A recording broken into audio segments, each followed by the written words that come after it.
Assalamualaikum warahmatullahi wabarakatuh. Halo sahabat UIN Araniri. Kembali lagi dengan podcast dari Studio Multimedia UIN Araniri bersama saya Sri Kandi. Seperti biasa, hari ini kita terus memberikan informasi menarik dan menghadirkan tamu yang menginspirasi serta inspiratif. Bersama kita hari ini sudah hadir Bapak Dr. Safrizal ZA MSI, Dirjen Bina Administrasi Kewilayahan Kemendagri, sekaligus Kepala Posko Satuan Tugas Percepatan Rehabilitasi dan Rekonstruksi Pasca Bencana di Provinsi Aceh. Assalamualaikum Bapak, apa kabar? Waalaikumsalam warahmatullahi wabarakatuh. Jeroh, bagus. Alhamdulillah. Baik. Nah, Bapak, pastinya dengan keadaan Aceh yang sekarang kita bisa lihat sudah mulai benar-benar bangkit, bukan hanya hashtag Aceh bangkit, tapi kita terus mengupayakan bahwa Aceh terus bangkit setiap harinya. Ya. Nah, kita langsung ke pertanyaan Bapak ya, boleh? Tapi sebelum bertanya, UIN ini Oh iya. ya seperti rumah bagi saya karena kecil-kecil saya tempat mainnya di seputaran UIN karena Wah. ayah saya dosen UIN di sini ya. Jadi Oke. saya sedikit banyak flashback ke masa silam lah. Berarti Masa kecil. kembali hadir di UIN menjadi sebuah memori Pak ya, mengingat Sudah kembali. beberapa kali kembali ini kembali lagi yang berikutnya. Oke, jadi teman-teman sahabat podcast UIN Araniri telah disampaikan tadi oleh Bapak Kaposko bahwa hadirnya ke UIN bukan hadir yang pertama kali, tapi sebelumnya sudah pernah ke sini bahkan main-main dulunya. Baik Bapak. Nah Bapak kan pernah nih memimpin sebagai PJ Gubernur Aceh dan kini memimpin sebagai Kaposko Satgas PRR di Provinsi Aceh. Apa perbedaan mendasar dalam menghadapi tantangan krisis sebagai eksekutif wilayah dibandingkan sebagai koordinator Satgas saat ini? Silakan Bapak. Baik, tentu perbedaannya banyak, persamaannya juga ada. Ya. Perbedaan menjadi kepala daerah, di mana memimpin sebuah daerah dalam suasana atau kondisi yang normal, ya, dengan memimpin suatu keadaan yang darurat, tentu perbedaannya banyak sekali, ya. Di antaranya adalah di dalam keadaan darurat tidak ada waktu lama-lama untuk berpikir, harus mengambil keputusan cepat. Kemudian kalau harus meetingnya meeting cepat. Kemudian mengaktifkan standar operating prosedur dalam keadaan darurat, gitu ya. Dan biasanya dalam keadaan darurat tentu keadaan itu tidak terplanning harus apa dari awal, tetapi kita harus mampu juga yang namanya rapid assessment, ya, memperhitungkan cepat, lalu mengambil tindakan-tindakan dan kegiatan-kegiatan yang diperlukan secara cepat. Jadi perhitungan di masa normal tentu berbeda dengan penghitungan di masa darurat. Di masa darurat kita bisa mengexcuse beberapa ketentuan-ketentuan normal, misalnya ketentuan lelang, ketentuan tentang personel, ketentuan tentang regulasi-regulasi yang berlaku dalam keadaan normal, yang kalau ini dipraktekkan dalam keadaan di luar keadaan darurat, itu justru bertentangan atau berbahaya secara administrasi. Jadi saya kira perbedaan yang paling penting adalah pendekatannya. Satu, pendekatan kepemimpinan dalam keadaan tertib normal, satu kepemimpinan dalam keadaan darurat. Oke, betul sekali Bapak ya. Dan pastinya kalau berbicara mengenai kepemimpinan, kita melihat nih outputnya dari respon masyarakat. Nah, kita melihat juga nih Pak, sekarang banyak masyarakat merasa bahwa proses pemulihan itu berjalan lambat. Sebenarnya apa kendala teknis terbesar di lapangan saat ini yang menyebabkan fase transisi ini terasa berkepanjangan Bapak? Baik. Silakan Bapak. Ya, ini perasaan ya. Oke. Ya. Tentu yang paling berat tentu dirasakan oleh para korban. Ya. Karena yang sehari-hari mengalami tekanan, apakah tekanan ekonomi, tekanan kehidupan, tekanan tempat tinggal, mata pencaharian, ya, serba ketidakpastian ini, publik masyarakat. Bagi masyarakat penyintas atau korban, satu hari telat pun ini adalah keterlambatan. Ya. Tetapi situasinya seperti ini. Kita tentu kalau ingin menilai suatu cepat atau lambat tentu harus ada benchmark. Harus ada indikator-indikator, ukuran-ukuran gitu. Tidak semata-mata indikatornya perasaan. Dan ada staging, ada tahapan-tahapan ya. Nah, bencana banjir bandang yang kita alami ini sepanjang pengetahuan orang-orang tua, pengalaman kita belum pernah kita ada alami seluas ini. Kalau besar kita pernah alami di tahun 2004, tetapi Aceh pun mungkin sebahagian tanpa melihat jumlah korban ya. Kalau jumlah korban tentu tsunami Aceh di 2004 jauh lebih besar. Korban meninggal di antara 150.000 sampai 200.000 orang. Korban jiwa yang bencana bandang ini kira-kira 1.200-an orang. Tanpa melihat itu, tetapi spektrum bencananya ini yang dihadapi untuk Aceh saja dari 23 kabupaten 19 terdampak langsung. Ini sudah hampir seluruhnya. Benar. Ya. Kemudian bukan itu saja, Sumatera Utara juga kena, Sumatera Barat juga kena, dan ini hampir 53 atau 54 kabupaten 3 provinsi ini. Jadi spektrum luasnya itu belum pernah kita hadapi sebelumnya. Ya. Jadi gerakannya gerakan masif dan jumlah kerusakannya juga belum pernah kita hadapi dalam keadaan darurat kita. Saya menghadapi persoalan kebencanaan ini sejak tsunami Aceh. Kemudian dalam keseharian tugas saya pernah jadi Kasubdit Bencana, Direktur Bencana, itu dari 2010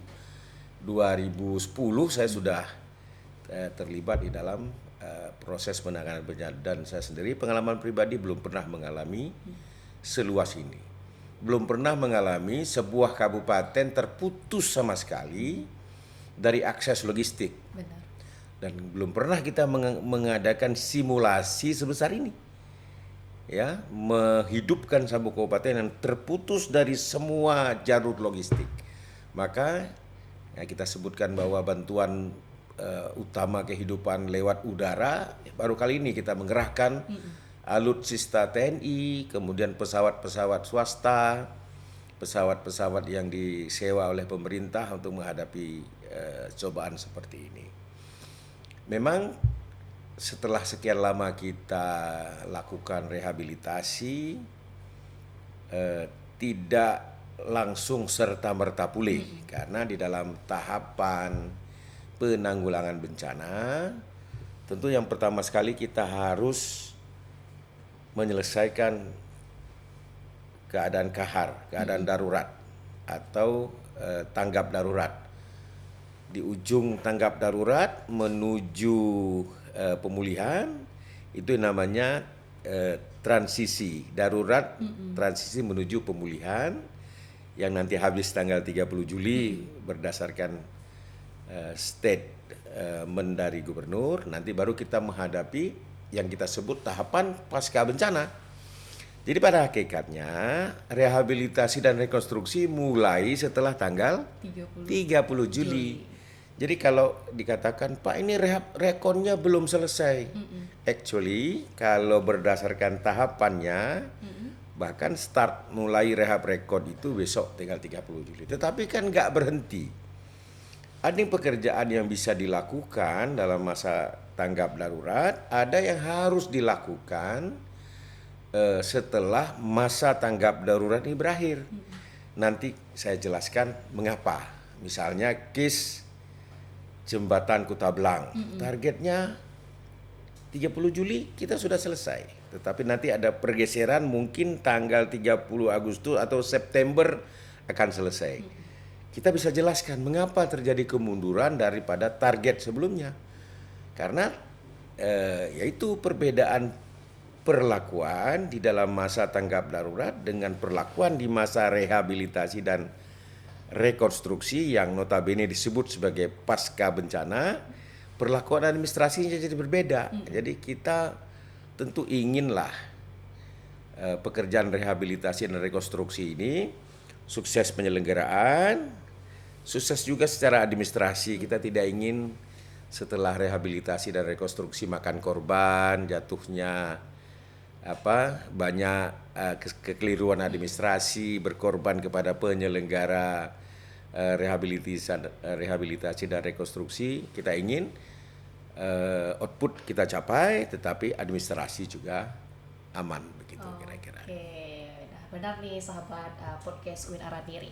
Nah kita juga tahu nih Bapak kan bagaimana kondisi Aceh yang dulunya semua sarana prasarana infrastruktur itu memang benar-benar lumpuh, banyak daerah yang juga terisolir. Betul sekali. Dan salah satu hal yang ingin kita bahas sekarang Bapak mengenai kasus lapangan nih, terkait dengan kasus jembatan Swadaya Enang-Enang nih Bapak. Baik. Kan menjadi alarm nih Bapak, keresahan warga.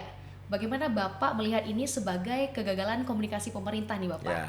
Karena bukti inisiatif warga lebih cepat nih Pak Ya. dari birokrasi. Silahkan Bapak. Jadi begini ya, kami kan sudah bertemu dengan orang-orang lapangan nih. Dan selama 6 bulan, 7 bulan terakhir kita warawiri di situ. Pertama saya klarifikasi dulu, tentu yang dikerjakan itu bukan jembatan, ya, karena jembatannya kan mestinya datar begini, jembatannya runtuh sebelah begini, miring. Karena runtuh maka sisi jalan sebelah sini nggak bisa karena harus terjun, maka dibuat gotong royong untuk meratakan jalan menuju jembatan runtuh. Sebelumnya jembatan itu atau jalan itu sudah diasesmen oleh Kementerian Pekerjaan Umum bahwa tidak layak, membahayakan, dan dicarikan jalur alternatif.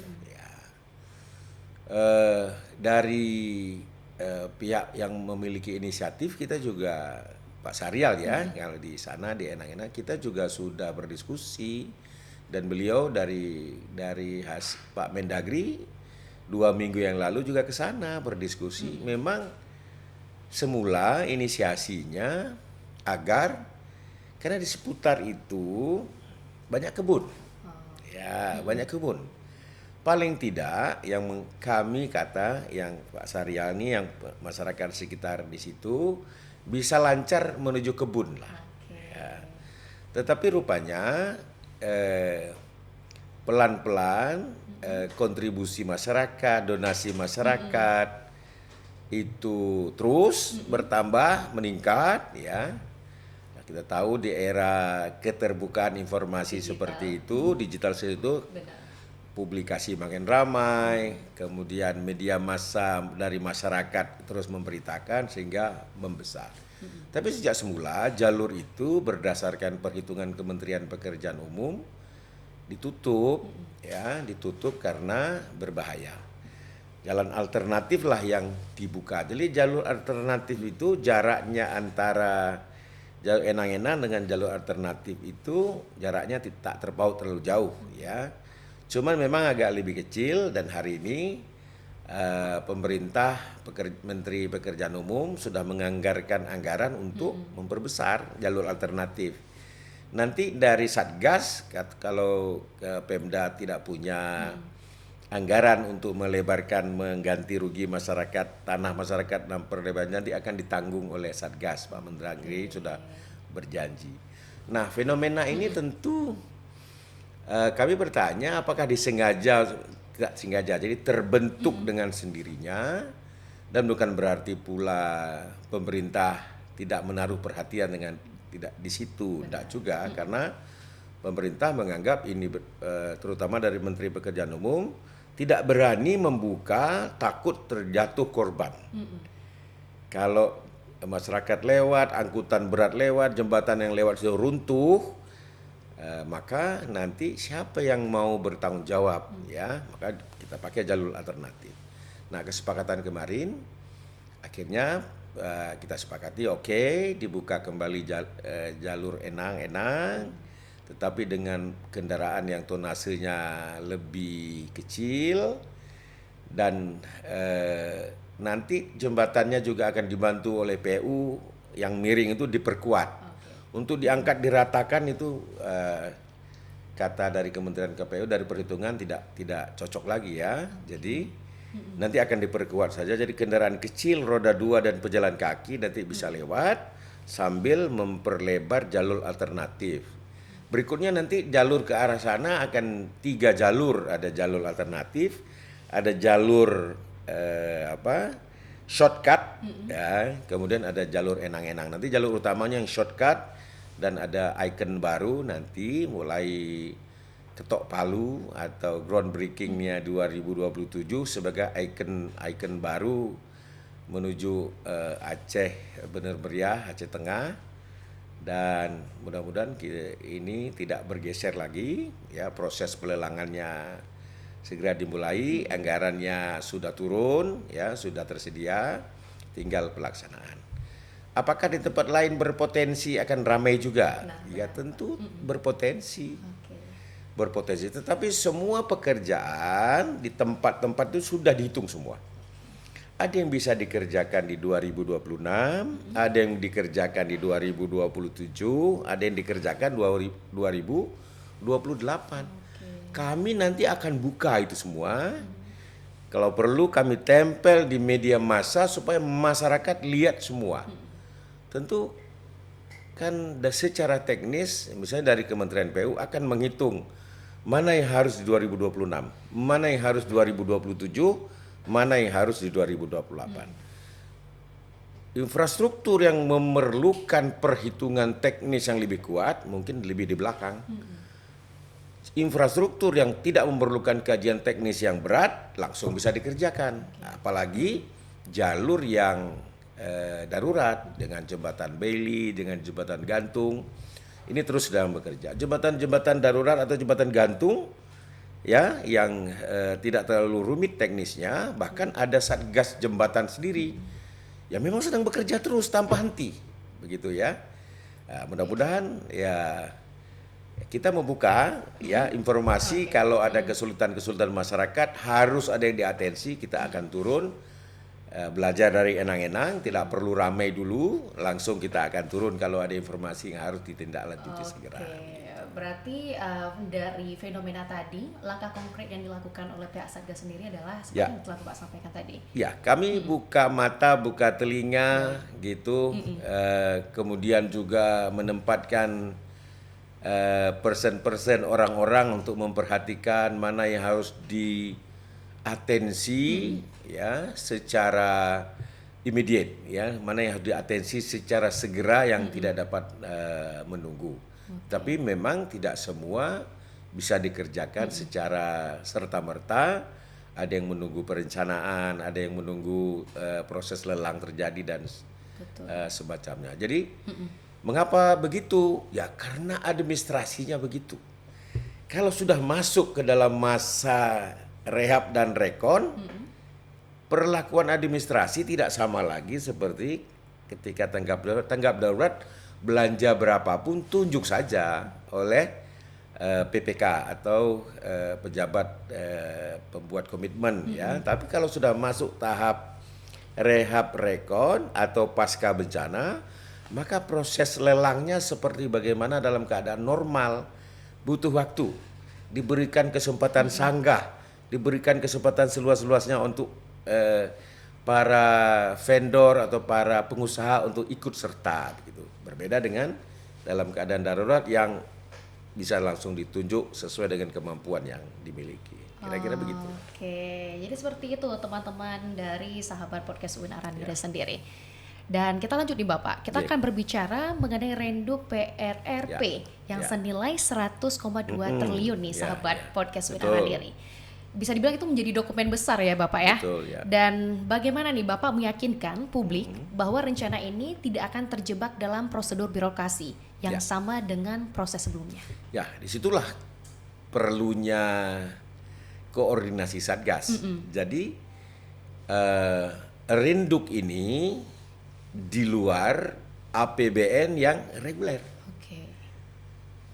Keberadaan Satgas yang diketuai oleh Bapak Mendagri, Bapak Muhammad Tito Karnavian, memastikan Renduk ini tersusun, Renduk ini terbagi ke dalam tahun bekerja, anggaran yang dibutuhkan per tahun anggaran turun secara pasti, pelaksanaannya tidak bertele-tele, dimonitor every item, dimonitor, kemudian troubleshooting, ya kalau ada kesulitan apa kesulitannya kita troubleshoot, kalau ada bottleneck, ya apa leher botol yang sempit kita debottleneck dibuka agar proses ini harus digaransi selesai di tiap-tiap tahun berdasarkan perencanaan induk yang dilakukan.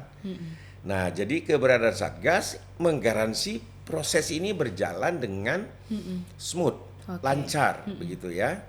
Nah, dan ini bukan bagian dari pekerjaan reguler karena Kementerian dan KL juga punya program reguler untuk Aceh. Sebelumnya bangun jembatan, programnya bangun reguler, ya bangun juga. Ditambah yang di luar yang APBN biasa, tapi lewat rencana induk, rehabilitasi dan rekonstruksi yang sudah disahkan anggarannya sebesar 100,2 triliun. Kira-kira begitu. Ya. Dan pastinya Bapak dari total 100,2 triliun tadi, berapa nih Pak porsi real untuk Aceh dan berapa persen yang sudah terserap di lapangan Bapak? Rinduk itu 100,2 triliun, 58,7 atau 59 triliun untuk Aceh. Itu artinya lebih dari 50% atau kurang sedikit dari 60% dialokasikan untuk Aceh. Jadi 40% lagi itu dialokasikan untuk Sumatera Utara dan Sumatera Barat. Jadi 60%-nya dialokasikan. Dari 58, sekian begitu yang dialokasikan untuk Aceh, itu nanti dibagi ke dalam berapa di tahun 2026, berapa di tahun 2027, dan berapa di tahun 2028. Karena Renduk ini, rencana induk ini dikonstruksi ke dalam 3 tahun. Jadi kalau ada pertanyaannya, kenapa rekonstruksi dan rehabilitasi kok belum selesai? Memang rehabilitasi dan rekonstruksi diproyeksi akan bisa diselesaikan 3 tahun. Jadi memang belum selesai, bahkan yang baru kita selesaikan adalah proses pekerjaan daruratnya, yang besok mau selesai, begitu ya. Setelahnya baru kita akan cek. Jadi mengeceknya, misalnya di tahun 2026 itu anggaran untuk Aceh 38 triliun untuk tahun 2026. Nah ini waktu kita tinggal 6 bulan ya. 6 bulan harus menghabiskan 38 triliun. Ya, kemudian di tahun 2027 nanti ada 32 triliun dan tahun 2028 itu sebesar 28 triliun. Jadi kita berkejar-kejaran dengan waktu. Harus menghabiskan selama 6 bulan ini sebesar 38 triliun. Kira-kira begitu. Jadi ini kementerian yang memperoleh alokasi akan berjibaku menyelesaikan target-target. Satgas PRR yang dipimpin Pak Tito memastikan bahwa semua target bisa dicapai berdasarkan tahun-tahun alokasi. Oke. Nah, tadi kan berbicara mengenai waktu nih Pak kan. Ya. Kita tahu sendiri bahwa fase transisi darurat akan berakhir di tanggal 30 Juli ini. Ya. Dan kita akan menuju fase pemulihan. Ya. Nah, apakah Namanya fase rehab rekon rehab recon? Benar. atau fase pasca bencana. Betul. Ya. Dan dari Satgas sendiri untuk Provinsi Aceh apakah akan diperpanjang Pak untuk fase pasca bencana tersebut? Ya, jadi fase itu satu pra bencana atau kalau dalam ilmu kebencanaan disebut sebagai mitigasi atau disebut juga pra bencana. Jadi masa di banyak kampanye, stok logistik, pelatihan, early warning system itu pra. Kemudian tanggap darurat. Setelah tanggap darurat pasca bencana. Nah, jadi tanggal 30 Juli besok berakhirlah masa tanggap darurat karena tanggap darurat terbagi dua. Terbagi tiga malah, siaga darurat, tanggap darurat dan transisi menuju pemulihan. Nah, kita selesai transisi menuju pemulihan, lompat ke fase berikutnya yang disebut dengan post disaster atau pasca bencana atau rehab rekon. Nah, rehab rekon yang kita mau sebutkan tadi itu yang 2026, 2027, 2008 itulah yang disebut dengan masa post disaster atau rehabilitasi dan rekonstruksi. Sampai dengan 2028 nanti tanyanya di tahun 2028 akhir apakah semua rehabilitasi dan rekonstruksi sudah selesai? Nah, nanti tanya. Pertanyaan antaranya adalah apakah target di 2026 sudah selesai? Nanti tanyanya di Desember 2028. Ya, begitu. Ya. Baik Bapak. Nah, kita juga berbicara mengenai tantangan mitigasi nih. Yes. Seperti yang kita ketahui Pak, menghadapi ancaman El Nino Agustus nanti, bagaimana integrasi antara sisa dana rehab recon dengan langkah mitigasi konkret seperti ketahanan pangan dan air bersih nih Bapak? Betul sekali. Ini cobaan bagi kita ini berulang-ulang ya, bergantian jenis. Kemarin kita menghadapi hidrometeorologi ya. Basah ya, di mana kelebihan air, kemudian nanti kita akan mengalami El Nino kering ya, bulan Agustus nanti mencapai puncak kekeringan ya. Untuk menghadapi ini tentu kita sudah memiliki pengalaman ya, oleh karenanya kita siap siaga dari sekarang ya, misalnya kita akan kekurangan air. Ya. Oleh karenanya dari sekarang pemerintah daerah diminta untuk siaga mengenai distribusi air, menambah sumur-sumur bor ya. Termasuk Satgas juga membantu hampir 250 bahkan mau 300 sumur bor di tiap-tiap desa gitu ya. Kemudian yang sudah dibangun selama ini dipastikan kembali. Misalnya ada sumur bor yang sudah dibangun, selama ini lancar airnya, tapi tiba-tiba nanti di bulan Agustus debitnya habis, tandanya permukaan air tanah turun, itu bisa ditambah pipa. Jadi persiapan gitu. Kemudian logistik, dipastikan di gudang-gudang logistik itu stoknya kemudian disiapkan. Kemudian juga biasanya di fase hidrometeorologi kering itu biasanya nanti banyak penyakit ISPA ya. Oleh karenanya bagi puskesmas, bagi rumah sakit, posyandu ya itu menyediakan stok-stok obat untuk penyakit ISPA. Kemudian yang sering kerap kali terjadi apalagi kebakaran rawa dan hutan. Nah, sekarang kita sudah siagakan mobil pemadam kebakaran, mobil tangki, kemudian di desa-desa kerjasama komandan Kodim, Kapolres sampai ke bawah, sampai Babinsa, Babin Kamtipmas untuk menghimbau kepada masyarakat jangan membakar lahan karena memadamkannya sungguh sulit. Sekarang juga kita lewat BNPB menyiagakan unit pesawat terbang untuk mengadakan operasi modifikasi cuaca dengan menabur garam agar terbentuk awan agar turun hujan. Nah, ini setiap hari sampai hari ini masih melakukan ya. Tetapi syaratnya memang nanti ada bibit awannya yang mau disemai, tapi kalau tidak ada sama sekali prosesnya menjadi sia-sia begitu ya. Jadi tahapan-tahapan ini terus disiagakan sehingga kita ketika menghadapi musim kering yang total begitu, kita juga sudah siaga, jangan kecolongan lagi. Jadi sekalian menghimbau kepada bupati, wali kota, kepala daerah, kita akan menghadapi El Nino kering puncak Agustus September. Langkah-langkahnya sudah ada, tolong siagakan. Pemerintah juga bersiaga untuk itu, tetapi kan nggak mungkin hanya pemerintah pusat saja yang melakukan, tetapi ini adalah pendekatan pentahelik kolaborasi dengan seluruh pihak yang terkait. Betul.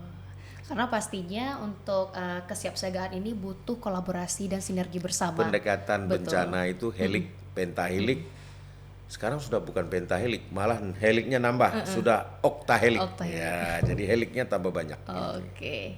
Bukan hanya pemerintah nih sahabat podcast, tapi juga bahkan ke masyarakat juga perlu Masyarakat, nih untuk dapat ini informasinya. Benar. Ini UIN, perguruan tinggi juga. Betul, Ya, Sivitas perguruan Akademika. tinggi bisa membantu lewat bakti sosial, Betul. lewat kajian-kajian kesiapan apa yang dilakukan.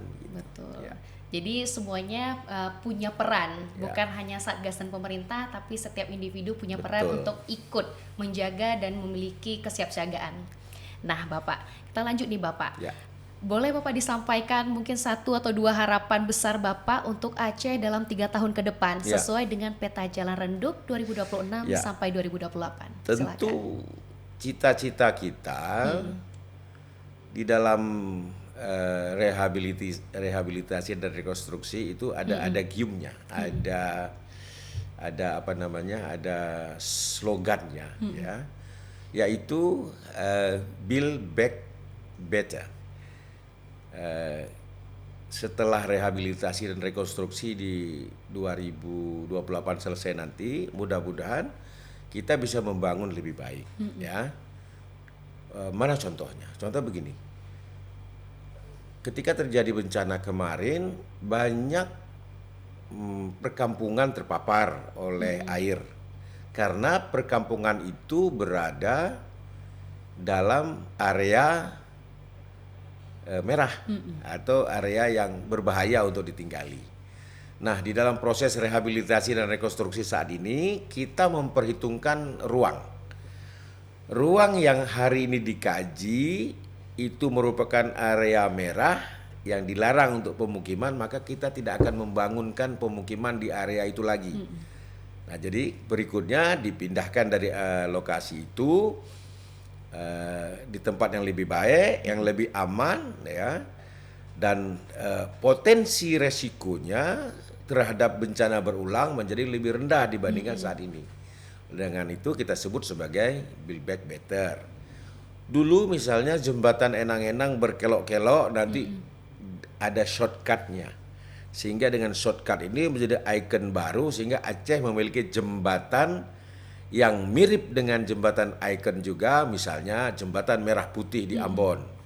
Jembatan Merah Putih yang ada di Papua yang membentang di Selat Jayapura itu. Kemudian ada jembatan ikon misalnya jembatan Ampera di Sumatera Selatan, Palembang. Ada juga jembatan ikon, jembatan angkat yang ada di Bangka Belitung. Ada juga jembatan ikon, jembatan gantung melengkung yang ada di Kalimantan Selatan. Nah, nanti di pegunungan kelihatannya belum ada yang seingat saya jembatan ikon di pengumuman itu belum ada. Kalau ini jadi, maka ini adalah babak baru infrastruktur jembatan di Aceh. Build back better di samping yang lain-lain ya, yang bisa kita lakukan. Hopefully, tentu kolaborasi dan kerjasama lah yang bisa memuluskan semua cita-cita kita ini. Oke, baik sahabat podcast UIN Araniri. Dan pastinya nih Bapak, seperti yang kita sampaikan tadi bahwa peran universitas juga punya strategi khusus nih untuk bisa ikut andil dalam mengambil peran. Dan tidak terasa Bapak, kita sudah di penghujung. Pertanyaan akhir, apa nih menurut Bapak peran yang dapat dimainkan oleh perguruan tinggi seperti UIN Araniri, mahasiswa dan masyarakat untuk mendukung keberhasilan rehabilitasi dan rekonstruksi pasca bencana di Provinsi Aceh? Sekarang pun sudah terlibat kampus-kampus ya. Misalnya begini, untuk merehabilitasi dan merekonstruksi sawah, ya baik rusak ringan dan rusak sedang, siapa yang melakukan kajian dan perhitungannya? Kampus. Terbagi dia kampus-kampus yang ada di Aceh ini. Dengan kajian dan perhitungannya, maka ketika pelaksanaan lapangan tidak terlalu lama-lama bisa langsung eksekusi.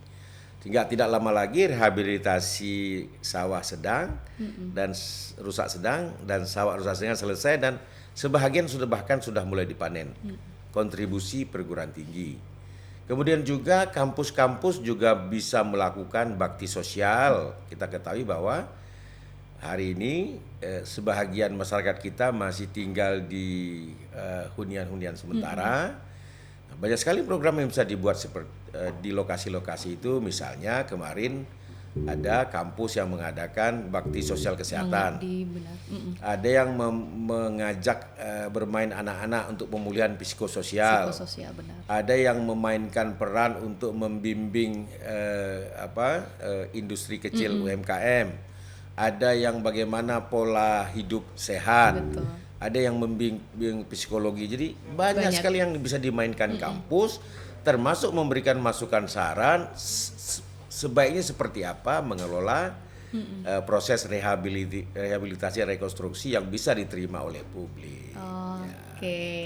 Jadi setiap individu pastinya punya peran penting dalam membantu proses rehabilitasi dan rekonstruksi untuk kemajuan dan juga kebangkitan Aceh yang lebih baik. Masyarakat pun diharap memberikan kontribusi. Ya.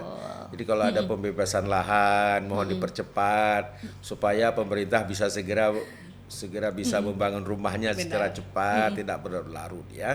Jadi semua kita harus bekerja sama bekerja dan bekerja bersama-sama. Baik, wah tidak terasa ya sahabat podcast UIN Araniri, kita sudah mengupas banyak hal terkait dengan rehabilitasi dan rekonstruksi pasca bencana di Provinsi Aceh bersama Kaposko wilayah Provinsi Aceh.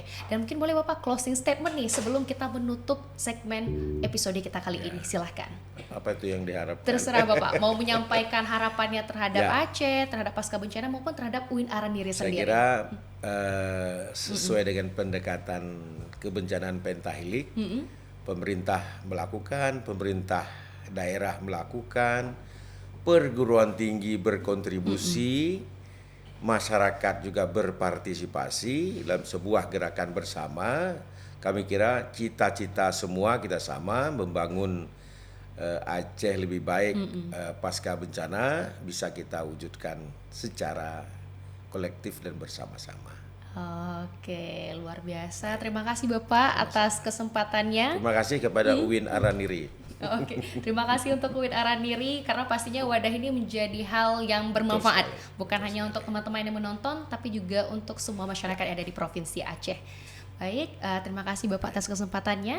Sampai berjumpa kembali di episode selanjutnya dari podcast UIN Araniri. Saya Sri Kandi selaku host pada podcast kali ini pamit undur diri. Assalamualaikum warahmatullahi wabarakatuh. Waalaikumsalam warahmatullahi wabarakatuh.